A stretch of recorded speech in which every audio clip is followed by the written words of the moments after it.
Good morning बच्चों। Class 10th के बच्चे आप लोग कैसे हैं? आशा करते हैं आप लोग अच्छे होंगे। इस वक्त प्री बोर्ड एग्ज़ाम का दौर चल रहा है बच्चों।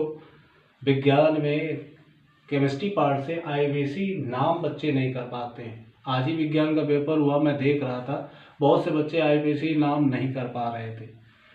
क्या कारण है, क्यों नहीं कर पाते हैं? तो आज मैं कुछ सिंपल तरीका लेके आया हूँ जिससे आप लोग इनके नाम को सहज तरीके से कर पाएंगे।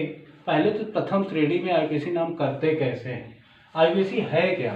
आईबीसी का पूरा नाम international union of pure and applied chemistry, अंतरराष्ट्रीय रसायनिक यूनियन संघ ने कार्बनिक यौगिकों के लिखने का एक पद्धति, एक नियम दिया जो आईबीसी पद्धति है। क्या है? Alkene, alkene, alkyne. ये हाइड्रोकार्बन में हमने पिछले वीडियो में आपको बताया था, फिर भी हम आपको एक बार बताना चाहते हैं एल्केन क्या है। एल्केन का जो सामान्य सूत्र होता है वो होता है CnH2n+2। एल्कीन का सूत्र होता है CnH2n। ये बच्चे बहुविकल्पी क्वेश्चंस में भी आते हैं। और एल्काइन का सूत्र CnH2n-2। बच्चों आज ही एल्केन का सामान्य सूत्र बहुविकल्पी क्वेश्चन में आया। मैं आपको बताना चाहता हूं कार्बन की संयोजकता कितनी होती है, 2,4। ये भी क्वेश्चन आया, कार्बन की संयोजकता कितनी होती है? तो अंतिम कक्षा में उपस्थित इलेक्ट्रॉनों की संख्या, संयोजकता या उन इलेक्ट्रॉनों की संख्या जो संयोजन करने की क्षमता रखती, संयोजकता कहलाती। अब इस हिसाब से कार्बन हर एक एटम्स को अष्टक नियम के द्वारा जुड़ना होता है। अगर कार्बन की संयोजकता 4 है तो कार्बन को अष्टक पूरा करने के लिए इसका जो एक परम हितैषी मित्र है वो कौन है? हाइड्रोजन। हाइड्रोजन चारों तरफ जुड़ के इनकी कक्षाओं को संतृप्त बना देता है, यानी कि जिनमें सिंगल बॉन्ड, एकल बंध से जो जुड़े होते हैं उनको हम एल्केन कहते हैं। इसी प्रकार से जिनमें कार्बन कार्बन के मध्य डबल बॉन्ड हो उन्हें एल्कीन कहते हैं, और जिनमें कार्बन कार्बन से ट्रिपल बॉन्ड हो उन्हें हम क्या कहते हैं? एल्काइन कहते हैं। अब बच्चों बड़ी ध्यान देने की जरूरत है, ये एकल बंध 4 क्यों लगे हुए? कितने एकल बंध हैं? अगर गिने तो हम 4 है, 1 2 3 4, 4 1 5 6 7 8, क्योंकि एक एक हाइड्रोजन से बराबर साझेदारी से बने हुए हैं, इसलिए इसका नाम मीथेन है। इसमें कार्बन कार्बन से डबल बॉन्ड जब हम लगा देंगे, हमें एक बात ध्यान रखनी है कि कार्बन की कंकाली संरचना को हमें अष्टक करना है। कैसे करना है? या तो स्वयं में करना है या हमें आदर्श परमाणु हाइड्रोजन से जोड़कर करना है। स्वयं में जैसे अब कार्बन को इससे डबल बॉन्ड लगा दिया तो 4 तो इसके स्वयं होते हैं। कैसे 4 हुए? 1 2, अब ये देखो 2 4 तो इसके हो गए, 2 और हो गए, 4 2 6 और 2 दूसरे पड़ोसी से, तो 8 हो गए। अगर हम दूसरा करेंगे तो इस तरीके से इसकी संरचना बनती है। इसमें सिंगल बॉन्ड है 4 3 7 और 1 8, 4 3 7 और 1 8।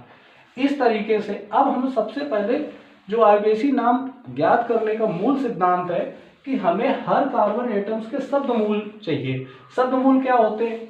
शब्द मूल जो होते हैं पूर्व लग्न, इनको क्या कहते हैं बच्चों? पूर्व लग्न, जिनको हम क्या कहते हैं? प्रफिक्स। इनको जो हम पहले नाम में जोड़ते हैं, और जो ये हैं इनको हम कहते हैं एल्केन, एल्कीन, एल्काइन, जिनका अनुलग्न हमने अभी आपको नहीं बताया है, एन, इन और आइन। ये क्या है? ये अनुलग्न कहे जाते हैं बच्चों। क्या कहे जाते हैं? अनुलग्न, जो शब्द मूल में जोड़े जाते हैं। शब्द मूल जैसे यूं कह ले, जैसे उपसर्ग और प्रत्यय आप हिंदी में देखेंगे। उपसर्ग कहाँ लगते हैं? किसी भी शब्द में पहले जोड़े जाने वाले शब्द होते हैं, और प्रत्यय क्या होते हैं? किसी भी शब्द में लास्ट में जोड़ने वाले। तो प्रत्यय हमारे अनुलग्न है, उपसर्ग हमारे शब्द मूल वाले पूर्व लग्न है। तो जैसे मैंने एक उदाहरण दिया, उदाहरण के जरिए आपको समझाते हैं। अब देखिए इस कार्बन का गुरुजी ने क्या कहा था? अष्टक पूरा होना चाहिए। तो 4 संयोजकता होती है, 4 और 3 हाइड्रोजन एटम हुए, कितने हुए? 4 और 3 7। अब एक सिंगल बॉन्ड को लगा तो कितने हो गए? 8। इसको देखो 4 2 6 1 7 और 1 8, 4 2 6 1 7 और 1 8, 4 3 7 और 1। ऐसे हम किसी भी कंपाउंड की संरचना को बना सकते हैं। अब बच्चों देखना इसका नाम हम कैसे करें। तो नाम के लिए सबसे पहले हम कार्बन एटम की संख्या को गिनते हैं। संख्या 1 2 3 4। अब आप कहेंगे गुरुजी राइट हैंड से गिना। हम दोनों तरीके से गिन सकते हैं, बाईं तरफ से दाहिनी तरफ से। ध्यान ये रखना है कि जिस तरफ से क्रियात्मक समूह या कोई भी फंक्शनल ग्रुप नजदीक हो उस संख्या से हम गिनते हैं। पहली बात तो इसमें कोई भी द्वितीय क्रियात्मक समूह नहीं है, इसमें सारे सिंगल बॉन्ड हैं। हमें केवल शब्दमूल पहचानने के लिए कार्बन एटम गिनने थे, तो कितने हैं 4, और 4 पर क्या आता है ब्यूट। तो हमने शब्दमूल क्या लिख लिया बच्चों, सबसे पहले ब्यूट, क्योंकि हमने क्या बताया था सबसे पहले पूर्व लग्न लिखा जाता है। तो ब्यूट प्लस, अब सारे सिंगल बॉन्ड को क्या कहते हैं एन, तो हम एन लिख दें, तो नाम क्या हो गया ब्यूटेन। क्या नाम हो गया बच्चों ब्यूटेन। अब इसमें आ जाइए, इसको गिनते हैं 1 2 3 4। अब ये भी देख लो इसमें क्या लगा है समूह, जो प्रथम समूह वो क्या है डबल बॉन्ड, और डबल बॉन्ड कार्बन कार्बन से लगा है, तो किस नंबर पर आ रहा है इधर 2 नंबर, इधर से गिनते 1 2 3, यानी कि दोनों तरीके हमारे सही हैं, जिस तरफ से भी आप गिन लें। तो 1 2 3 4, 4 पर अभी वही बात आई क्या था ब्यूट प्लस, अब डबल बॉन्ड पर क्या लग्न होता है बच्चों इन, तो इन लगा दे बराबर क्या लिख दे ब्यूटीन। क्या नाम हुआ ब्यूटीन। अब आ जाइए नीचे, ज्यादातर कार्बन की संख्या समान ही लग रही 1 2 3 4, इसमें भी ब्यूट, और ये मैंने क्यों समान लिया हुआ है ताकि अच्छी तरीके से आप समझ पाए एक उदाहरण से, फिर हम आगे नेक्स्ट वीडियो में डाल के नेक्स्ट उदाहरण भी देंगे ब्यूट।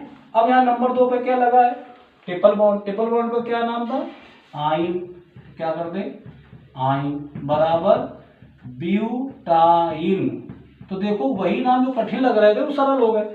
अब ये देखिए एक चौथे क्वेश्चन में कुछ चौंकाने वाला हमने उदाहरण दिया हुआ है, इसमें बच्चों डबल बॉन्ड 2 जगह पर दिखाई पड़ रहे, 2 स्थितियों पर 1 2 3 4 5। अब इधर से देखते हैं तो 2 नंबर पर डबल बॉन्ड है और 4 नंबर पर है, तो कुल योग अगर हम करते हैं तो कितना आता है कुल योग 6।